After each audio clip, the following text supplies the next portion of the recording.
Hi. So the much anticipated one more chapter in the epic rivalry between Alcaraz and Sinner with a glorious final didn't happen the way it should have been. It turned out to be a shame. It turned out to be an anticlimax because Sinner yesterday at the Cincinnati Open final had to give walkover to Alcaraz while being 0-5 down. His body was completely exhausted. He was not in proper health condition and he tried to stretch it, tried to make a fight of it, but very soon he realized he was not going to be in a position to give any decent fight, so he had to retire.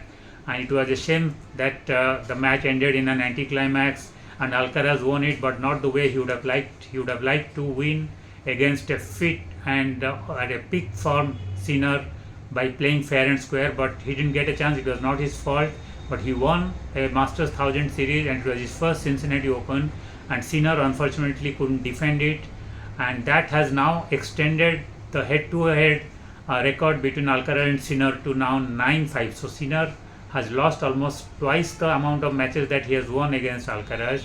And another interesting stat is that they have been playing so frequently in the last few years, but it has been in the last 5 times that they have met in the finals. So earlier they used to play in the earlier rounds, but in the last 5 times they have met in the finals, and it is now a staggering 4:1 ratio for Alcaraz in terms of he winning the final against Sinner. It is only the Wimbledon final where he lost, and Sinner managed to dethrone him and win his first Wimbledon championship. But before and after that, now Alcaraz has won 4 finals. It started with the China Open at Beijing in 2024, and then the Italian Open, then the French Open, and now the Cincinnati Open. Now, why this final, why this win is so crucial and why it has become so critical is that, first of all, it is an extension of that epic rivalry. The world enjoys it and they are enjoying it, and they know that most likely they may be facing each other again in the US Open, but this time it can only be in the final because they are both top 2 seeds. And what actually makes it more interesting and more exciting and more crucial is that now with this win, Alcaraz is now leading Sinner in the live ATP points race. Yes, overall Sinner is world number 1, but Alcaraz has just surpassed him in the live ATP points. That means when they would be playing US Open, Sinner would be number 1 and Alcaraz would be number 2, but Alcaraz would be already having live more points in ATP ranking than Sinner. That means Sinner has to do at least one step beyond. He has to go one step beyond Alcaraz in the US Open to retain his number 1 ranking.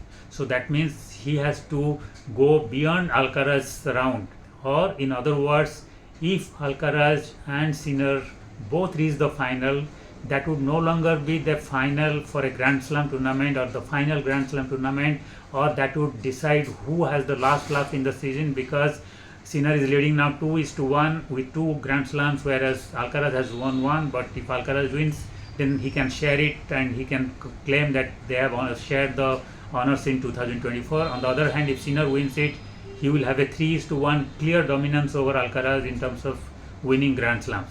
But most importantly, there will be another thing which would be at stake, and that would be the world number 1 ranking.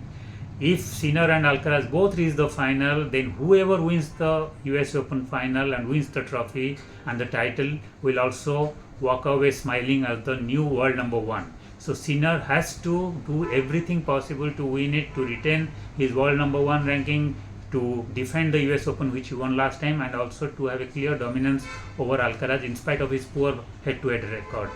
On the other hand, Alcaraz would like to do everything possible to win, because that would be marking a real resurrection and remarkable comeback of Alcaraz, who looked at one point earlier in this year and be in 2024 that maybe he was sliding down a little bit, and his great peak form which he had been exhibiting the last 2 years was sliding a little bit. But now he has shown that he's clearly back to his best, if not in every match, but he knows how to win the big tournaments and the finals, and if he wins the US Open, he will be the new world number 1. So everything to look forward to. A great US Open is coming up in the coming weekend.